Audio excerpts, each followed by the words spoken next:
आपका अपना प्रोग्राम सियासत की बातें।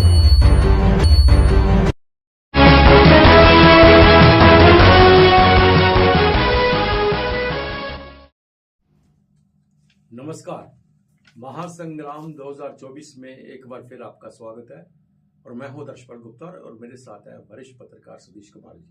सुधीर जी, आपका बहुत बहुत स्वागत है। शुक्रिया सर। सुधीर जी, हम हर रोज अपने दर्शकों तक हर डिस्ट्रिक्ट के बारे में, हर उसकी कॉन्स्टिट्यूंसी के बारे में उनकी जानकारी उनको दे रहे हैं और आज हम डिस्ट्रिक्ट रजौरी के बारे में बात करेंगे। जी जी बिल्कुल। डिस्ट्रिक्ट रजौरी जो सेकंड फेज में जहाँ चुनाव होने हैं, वहाँ 5 सीटें हैं और 47 कैंडिडेट हैं।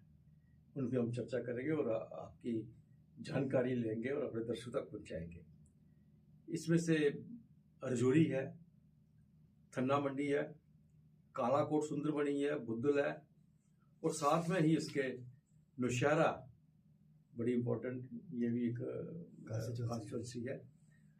तो सबसे पहले हम रजौरी की बात करते हैं और इस वक्त भारतीय जनता पार्टी के जो टॉप लीडर हैं वो भी वही घूम रहे हैं, रजौरी डिस्ट्रिक्ट में घूम रहे हैं और कांग्रेस के भी जो प्रेसिडेंट है वो भी उनके पीछे पीछे इसी डिस्ट्रिक्ट में घूम रहे हैं। जिससे लग रहा है कि दूसरे फेज में रजौरी डिस्ट्रिक्ट जो है वो कितनी इम्पोर्टेंट है और किस तरह से ये दोनों पार्टीज जो हैं वो अपनी पूरी कोशिश कर रही है यहाँ से चुनाव प्रचार करने की और ज़्यादा से ज़्यादा सीटें हासिल करने की। सुधीर जी, हम रजौरी की बात करते हैं। रजौरी में एसटी सीट है, वैसे जी बिल्कुल एसटी सीट है और वहाँ पे कांग्रेस के इफ्तिकार अहमद हैं, कांग्रेस पार्टी के से खड़े हैं और विभोद गुप्ता, विभोद एमएलसी रहे हैं भारतीय जनता पार्टी की तरफ से और भारतीय जनता पार्टी के सेक्रेटरी भी हैं और भारतीय जनता पार्टी की तरफ से उन्हें मैंडेट मिला है। इन दोनों के बीच में है जहाँ तक रजौरी, मेरे जहाँ तक ख्याल है कि रजौरी जो अर्बन एरिया है वहाँ पे भारतीय जनता पार्टी ने अपना अच्छा खासा वहाँ पे वर्चस्व बनाया हुआ है, वोट बैंक अच्छा बनाया हुआ है और विभोद गुप्ता एक ऐसा कैंडिडेट है जिनका परिवार भी हम कहें तो शुरू से ही आरएसएस और भारतीय जनता पार्टी के साथ जुड़ा हुआ है।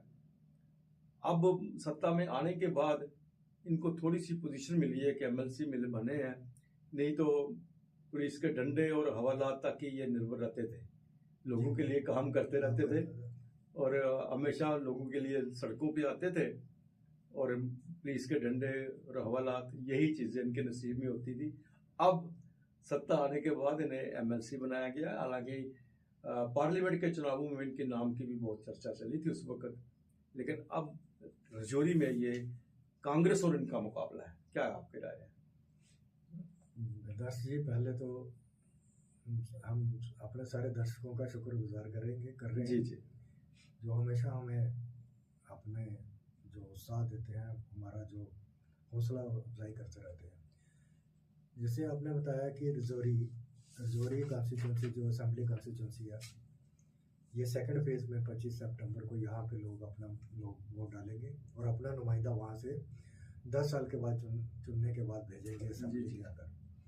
और वहाँ की जो दो मेन पार्टियाँ हैं, एक तो विभोद गुप्ता एक्स एमएलसी बीजेपी के हैं, जैसे आपने बताया। वैसे भी जो लीडर वही बनता है जो एक बार जेल में जाएगा, पुलिस की लाठियाँ खाएगा, वही लीडर अंत में जाके वही लीडर बन के ऊपर के आगे आता है। दूसरा जो इफ्तिखार जी है वहाँ से, जनाब इफ्तिखार साहब, वो वहाँ से खड़े हो रहे हैं कांग्रेस के लिए। जैसे रजौरी का एक बड़ा है कि जो अर्बन वोटर ज़्यादातर आपने देखा होगा दर्शी, वो ज़्यादा बीजेपी की तरफ इंक्लाइंड है। अब यहाँ पे एक चीज़ है कि जैसे कुछ लोग ये सोच रहे होंगे विभोद गुप्ता जी और एसटी वाला चक्कर, ये सीट वाला, ये एसटी है कि इन्होंने पहाड़ी जो है ना, पहाड़ी को रिजर्वेशन दी हुई है, डिलिमिटेशन के बाद पहाड़ी को रिजर्वेशन दी हुई है। विभोद गुप्ता जी पहाड़ी रिजर्वेशन के अंडर वहाँ पे कंटेस्ट कर रहे हैं इलेक्शन के लिए और उनके साथ में दूसरे जो है वो शेड्यूल ट्राइब भी हैं, इफ्तिखार अहमद है। तो ये इसलिए विभोद गुप्ता जी को वहाँ से मैंडेट मिला हुआ है। कुछ लोगों को, दर्शकों के मन में ये भी हो रहा होगा कि और विभोद गुप्ता और पहाड़ी एसटी, वो पहाड़ी स्टेटस की वजह से, जो पहाड़ी स्टेटस केंद्र सरकार ने रजौरी पुंछ के लोगों को दिया था, उसकी वजह से वहाँ से रिजर्वेशन की वजह से वो खड़े हो गए। अर्बन का जितना वोटर है वो विभोद गुप्ता एमएलसी रहे, उन्होंने काम किया उन्होंने। वो अर्बन वाला वोटर जो है वो वहाँ पे वो एक जो पार्टी के अंदर वो चल रहा था ना, जो पार्टी का खींचातानी इन फाइटिंग, जो इसको मैंडेट देना है, जिसको उसको मैंडेट देना, वो वाला रजौरी में वो मिसिंग है। तो वहाँ वो उन्होंने काम किया, एमएलसी रहे, उन्हीं को मैंडेट मिल गया अर्बन वोटर। अब ये है कि जो जैसे हमारे ये केंद्रीय मंत्री, गृह मंत्री जी आज सुरनकोट में हैं, वहाँ अपना इलेक्शन रैलीज कर रहे हैं। तो ये देखना है कि जो पेरिफेरी में जो रूरल वोट है, हिली एरिया का वोट है, वो कैसे अपनी पार्टी की तरफ लेके आते हैं, कौन सा उनको क्या नाम उनके लिए कौन सा मैनिफेस्टो में कौन सी चीज़ ऐसी है जिसकी वजह से वो बीजेपी को वोट करने के लिए मजबूर हो जाएंगे। ये बड़ी देखने की बात है। वैसे ऐसा तो आपको जैसे हमने देखा है पहले और सेकंड फेज में, जितना केंद्र के जितने मंत्री आ रहे हैं जा रहे हैं, किसी के भी है, किसी के पास कोई एजेंडा है नहीं, किसी के पास कोई मैनिफेस्टो नहीं है। आपने तो वो देखा ही बिल्कुल है ना। अब सबसे बड़ी बात यह है कि ये जो हिली एरिया के जो है ना, जितने भी पहाड़ी एरिया रजौरी का, उस जो गांव में रहते हैं पहाड़ी एरिया, जिसमें एक तो हो गया टाउन के अलावा बाकी वोटर, उस वोटर को ये अपनी तरफ कैसे खींचते हैं, कैसे लाते हैं, वो सबसे बड़ी बात है। लेकिन आज ये बहुत बड़ी बात है कि गृह मंत्री जो है, जो एसटी स्टेटस है, गुज्जर बकरवाल उनका पहाड़ियों का, उसके ऊपर बात कर रहे हैं। यहाँ पे 3 परिवार तो इनके पेट नेम है ना, वो तो चलते ही रहेंगे। लेकिन रजौरी में कुछ डेवलपमेंट की बात इन्होंने सुरनकोट में की है। तो ये डेवलपमेंट और ये इनको पहाड़ियों का स्टेटस, गुज्जर बकरवालों के बारे में जो किया है, ये कितना इनको फायदा दिला सकता है, ये तो अब समय ही बताएगा, वक्त बताएगा ये। तो दूसरी बड़ी इंपॉर्टेंट सीट जो है वो नौशहरा की है। बिल्कुल सर, ये नौशहरा में सुरेंद्र चौधरी है नेशनल कॉन्फ्रेंस और रविंदर रैना है जो अध्यक्ष हैं भारतीय जनता पार्टी के, वहीं वो इनको खड़े हैं। हालांकि बहुत देर लगी इस सीट में नाम घोषित करते हुए भारतीय जनता पार्टी को, क्योंकि यहाँ तक सूत्र हमें बताते रहे कि रविंदर रैना नहीं चाहते थे कि वो वहाँ पे चुनाव लड़ें। रविंदर रैना चाहते थे कि मुझे बहू से मिल जाए या जम्मू से मिल जाए, आरसपुरा से मिल जाए, या मुझे सीट मिले ही ना, मुझे नॉमिनेट किया जाए। जी। उनकी यही इच्छा थी कि उन्हें बिना चुनाव लड़े उनको नॉमिनेट किया जाए, क्योंकि नॉमिनेशन की पावर तो है ही है उनके पास। तो लेकिन आखिर में जाके वहां पर जो नौशहरा की जो सीट है उनमें अनाउंस किया गया। लेकिन इस बीच में सुरेंद्र चौधरी को बहुत समय मिला वहां काम करने का। सुरेंद्र चौधरी ने जब पहला इलेक्शन लड़ा था पीडीपी की तरफ से, तो तब भी उन्होंने कड़ा मुकाबला दिया था इनको। जी बिल्कुल। उस वक्त भी बहुत कम वोटों से वो हारे थे और बड़ा जबरदस्त वो नेशनल कॉन्फ्रेंस का पीडीपी का उन्होंने किया था। बाद में वो चले गए, वो नेशनल कॉन्फ्रेंस में आ गए, बीच में पीडीपी में भी गए, फिर नेशनल कॉन्फ्रेंस में आ गए। अब नेशनल कॉन्फ्रेंस की तरफ से वहां चुनाव लड़ रहे हैं और भारतीय जनता पार्टी के रविंदर रैना जो है ना, उनको उनकी बातों का सामना करना पड़ रहा है। रविंदर रैना अध्यक्ष रहे हैं भारतीय जनता पार्टी के, वो स्टेट में ज्यादा उनका ध्यान था, बाकी लफ्जों में वो उन्होंने बहुत कुछ किया। आज हकीकत ये है कि रविंदर रैना को वहां मुश्किलों का सामना करना पड़ रहा है, बहुत मुश्किलों का सामना कर रहा है। अब आपकी इसके बारे में क्या राय है? दर्शियों, ये जो नौशहरा की सीट है, इसे के ऊपर पूरे भारत की जो है नज़र बनी हुई है, क्योंकि वहाँ पे बीजेपी का जो जिसको बोलते हैं आस्तीन, वो वहाँ पे लगा हुआ है, क्योंकि उनके प्रेसिडेंट वहाँ से इलेक्शन लड़ रहे हैं। जैसे आपने बताया, पहले हाँ फिर ना, फिर हाँ फिर ना, अल्टीमेटली पार्टी ने उनको बोला कि वहाँ से आप इलेक्शन लड़िए। लेकिन वो पार्टी के वो रविंदर रैना जी चाहते थे कि मैं यहाँ से नहीं लड़ूं, जैसे आपने बताया। जी। मुझे बहू से मिल जाए, मुझे नॉमिनेशन किया जाए, क्योंकि उनको डर था अपने अपोनेंट कैंडिडेट से, कहीं मैं हार ना जाऊं। अगर हार गया तो पार्टी की बहुत बड़ी बेइज्जती होगी। अब जैसे आपने बताया कि सुरेंद्र चौधरी का वहाँ पे अपना एक अच्छा वोट बैंक है, उनके परिवार का, उनकी फैमिली का वहाँ पे ना एक नौशहरा के अंदर बहुत अच्छा वोट बैंक है। बड़े नैरो मार्जिन से पिछली बार रविंदर रैना जी, शायद आपको पता होगा, जीते थे। तब 2014 की जो हम आपकी बात कर रहे हो आप, तब एक लहर थी, मोदी लहर के बीच में ये सारे बह गए थे। जो 25 लोग बीजेपी के जीते थे उनमें से एक रविंद्र रैना जी भी थे। अब ये जो इलेक्शन, इसके ऊपर जो जो जो जो ये इलेक्शन जीतेंगे या खड़े हैं जितने भी कैंडिडेट बीजेपी के, वो अगर वो जीतेंगे वो अपने बलबूते पे जीतेंगे। उसमें पार्टी का बड़ा माइनर सा रोल होगा, 5-10% पार्टी का रहेगा। बाकी उनका वो जो लोग उनका जो देख रहे हैं, इनका रिकॉर्ड देख रहे हैं, प्रोग्रेस देख रहे हैं, इन्होंने क्या काम किया, जनता के साथ कितनी देर रहे, वो सारा काउंट हो रहा है, वो देख रहे हैं। आपने एक अच्छी बड़ी बात की कि रविंद्र रैना जी बातों में बड़ी आगे जा रहे हैं। बातों से आजकल काम नहीं करता, पढ़ा लिखा नौजवान है, फर्स्ट टाइम वोटर बहुत ज़्यादा है इस बार। जैसे आपने पार्लियामेंट के अंदर भी देखा, वो जानते हैं कि कौन कितना पानी में है, कितने बातें कर रहा है, कितनी बात को अपने को आगे ट्रांसलेट करता है। यहाँ पे अगर मुझे दिख रहा है कि सुरेंद्र चौधरी जो है वो रविंद्र रैना के मुकाबले काफी आगे है। नहीं, सुरेंद्र चौधरी के एक बात भी ना, जमीन से जुड़े हुए वो एक ट्रेड यूनियन से निकला है, एक एग्रीकल्चर यूनिवर्सिटी से, वहाँ पर ट्रेड यूनियन का नेता था। वहाँ से निकलते निकलते वो एमएलए का इलेक्शन लड़ा और अच्छी खासी उन्होंने इनको वहाँ पे चैलेंज किया, और उसके बाद एमएलसी भी रहे, पीडीपी की तरफ से एमएलसी भी रहे, तो तभी उन्होंने अच्छा काम किया था। हाँ, तभी अच्छा काम किया था, अच्छे प्रवक्ता भी हैं, और लोकल उनका लोगों के साथ बहुत अच्छा है। और ये दूसरी बात है कि ये जो रविंद्र रैना जो प्रेसिडेंट है, इसलिए भारतीय जनता पार्टी चाहती है कि प्रेसिडेंट ना हारे, लेकिन लोगों के रविंद्र रैना के ऊपर बहुत से मीम्स बने हुए हैं, उनके ऊपर बहुत सी कहानियां सामने आ रही है, क्योंकि रविंद्र रैना एक बड़बोले हैं, बोलते जाता है मैं हूं ना, है ना, मैं हूं ना, सब कुछ हो जाएगा। हाँ, तो हुआ कुछ नहीं खाम खा सब कुछ भारतीय जनता पार्टी के साथ उन्होंने मिला दिया। जो चीजें भारतीय जनता पार्टी के विरुद्ध जानी चाहिए थी, वो चीजें इन्होंने अपने साथ मिला के रख दी। भारतीय जनता पार्टी के लिए सिर्फ एक सीट पे नहीं, बहुत सीटों पे इनके कारण नुकसान होगा, क्योंकि बहुत सीटों पे होगा। क्योंकि हर चीज को पिछले 10 सालों में, 5 सालों में खासकर एलजी के रूल के बाद जो कुछ भी यहाँ पे नहीं हुआ, वो सब चीजें इन्हीं के खाते में जाती हैं। प्रेसिडेंट को ही एलजी से टेकअप करना चाहिए, इसलिए थोड़ा सा काफी मुश्किलों का सामना करना पड़ेगा ना। सुधीर जी थन्ना मंडी में है, थन्ना मंडी एसटी है, वो भी है। वहां पे मोहम्मद इकबाल मलिक है भारतीय जनता पार्टी की तरफ से, और शबीर अहमद खान है जो कांग्रेस की तरफ से, वे भी मिनिस्टर रहे हैं, पहले मिनिस्टर, एक्स मिनिस्टर है।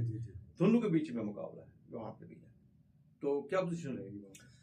यहाँ पे तो ये जो बीजेपी के कैंडिडेट है मोहम्मद इकबाल जी, आपने देखा इतने फेमिलियर नहीं है, और ना ही ये जो हमारा जो अनुमान है, ना ही ये जनता के साथ जुड़े हुए हैं। क्योंकि जब एक बार कैंडिडेट कोई एमएलए बन जाता है, फिर मिनिस्टर बन जाता है, तो ऑटोमेटिकली उसको जो एक एज रहता है कि वो जनता के साथ जुड़ा रहता है। लोग आते जाते यहाँ काम करवाते हैं, एमएलए की पावर्स होती हैं कि वो अपने पावर को यूटिलाइज करके, सब अफसर जितने होते हैं, अफसरान अपने डिस्ट्रिक्ट के, जो हमारे अपने JNK के जितने ऑफिसर हैं, उनको बोल के जो काम नहीं होने वाले होते हैं, वो छोटे छोटे काम, सड़क का हो गया, गली का हो गया, रोड का होगा, बिजली का हो गया, कहीं ट्रांसफार्मर लगाने हैं, किसी की कोई ट्रांसफ़र हो गया है, छोटी मोटी ट्रांसफर्स होती हैं, वो होती हैं। तो जब आप पावर में हो तो आप बहुत सी ऐसी चीज़ें लोगों के लिए कर जाते हो जो आपको, जिसका फ़ायदा आपको बाद में, वो शबीर खान साहब को, जो जनाब उनको इनका एडवांटेज वहाँ पे मिलने की पूरी संभावना है। कालाकोट है, कालाकोट सुंदरबनी है, वहाँ पे नेशनल कॉन्फ्रेंस पे जसविंदर सिंह है, और कांग्रेस के इसके बीजेपी के ठाकर रणधीर सिंह है। इससे पहले ये यहाँ पे रशपाल सिंह नेशनल कॉन्फ्रेंस के रहे थे, ये उन्हीं के बेटे हैं। हाँ जी, उन्हीं के बेटे हैं, उनको मिला है टिकट। और रणधीर सिंह जो है भारतीय जनता पार्टी की तरफ से।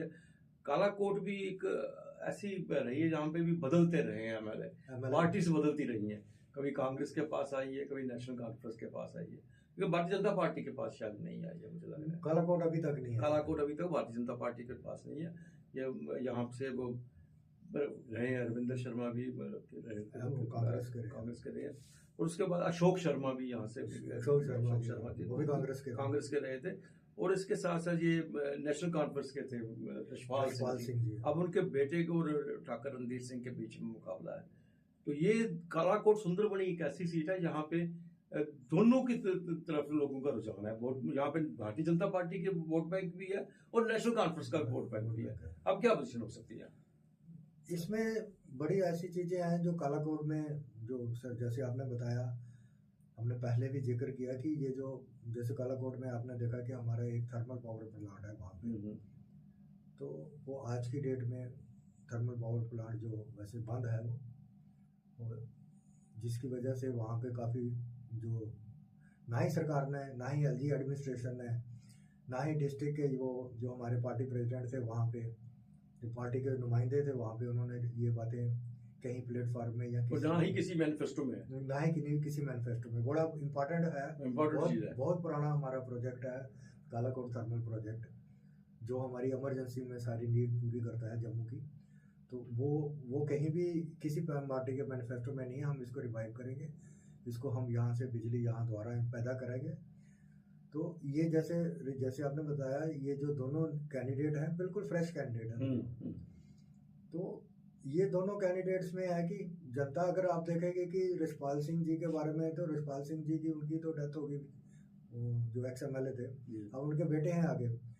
अब वो जो आदमी चला गया है, उसके बेस पे दूसरे आदमी को वोट, मुझे नहीं लग रहा है कि लोग जनता देगी।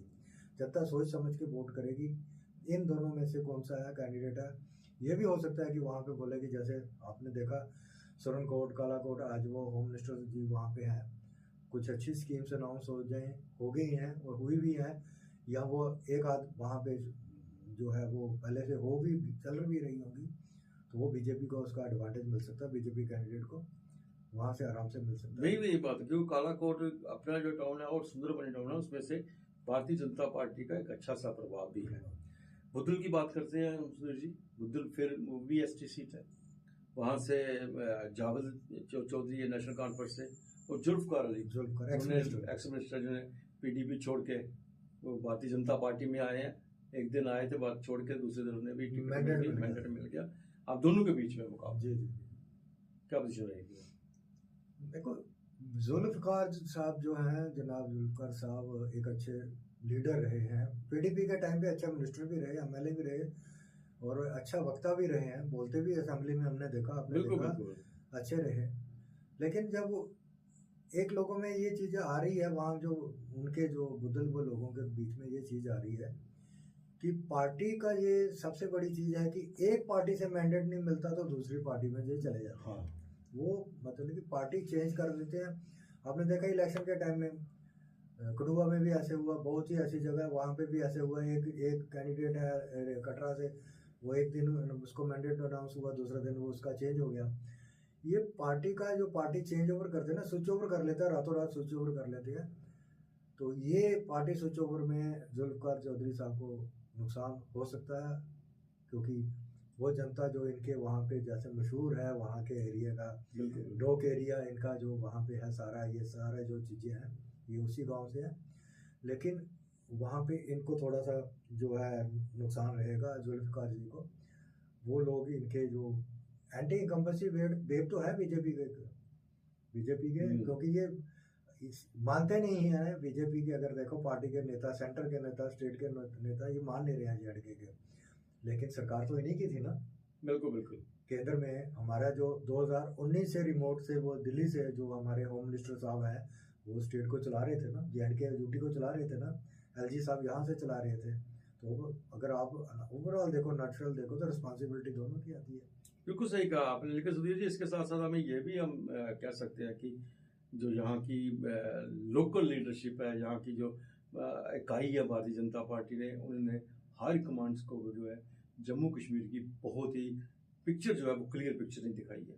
उनमें से जो चीज़ें दिखानी चाहिए थी, बतानी चाहिए थी, नहीं जानी। ये ज़्यादा से ज़्यादा दिल्ली से और दिल्ली से बाहर से आए हुए लोगों पे ज़्यादा भरोसा कर रहे हैं बजाय जम्मू कश्मीर के।